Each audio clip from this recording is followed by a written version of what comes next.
ಇದೊಂದು ಸಂಸ್ಕೃತಿಗೆ ಕೋಡು ಬರೆಸ್ಕೊಳ್ಳುವಂಥ ಒಂದು ಸಂದರ್ಭದಲ್ಲಿ ನಾವಿದ್ದೀವಿ. ಮೈಸೂರು ಅಂದರೆ ಒಂದು ಸಂಗೀತದ ಪರಂಪರೆಯ ಒಂದು ಸ್ಥಾನ. ಕರುನಾಡು ಅಂದರೆ ಹಾಡು ಮತ್ತು ಸಂಸ್ಕೃತಿಗೆ ಶ್ರೇಷ್ಠವಾದ ಜಾಗ. ಇಂಥ ರಾಜ್ಯಕ್ಕೆ ಒಂದು ಸಾಂಸ್ಕೃತಿಕ ಕೋಡು ಮೂಡಿಸ್ಕೊಳ್ಳುವಂಥ ಒಂದು ಸಂದರ್ಭ ನಮಗೆ ಒದಗಿ ಬಂದಿದೆ. ಸುಮಾರು 5-6 ವರ್ಷಗಳಿಂದಲೇ ಜಾನಕಮ್ಮ ಅವರು ನನ್ನ ಕಡೆಯ ದಿನಗಳು ಕರುನಾಡಲ್ಲಿ ಆಗಬೇಕು, ಅದರಲ್ಲೂ ಮೈಸೂರಲ್ಲಿ ನಾನು ಇರಬೇಕು ಅಂತ ಅವರು ಆಸೆ ಪಟ್ಟಿದ್ರು. ಇಬ್ಬರು ಶ್ರೇಷ್ಠ ಗಾಯಕರು ಈ ಕರುನಾಡನ್ನು ಅಷ್ಟು ಮೆಚ್ಚಿದ್ದಾರೆ.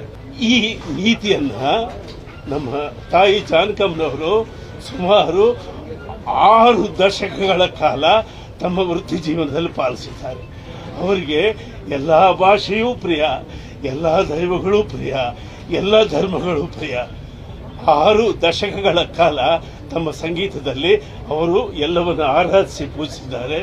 ಅಂತ ತಾಯಿ ಇವತ್ತು ಮೈಸೂರಿನಲ್ಲಿ ಮಣ್ಣಾಗುವ ಮುಂಚೆ ನಾವು ಕಣ್ತೆರೆದಿದ್ದೇವೆ. ಈಗ ಅವರ ಪ್ರಿಯ ಶಿಷ್ಯನ ಜಾಗದಲ್ಲಿ ಅವರ ಸಮಾಧಿ ಆಗಲಿದೆ.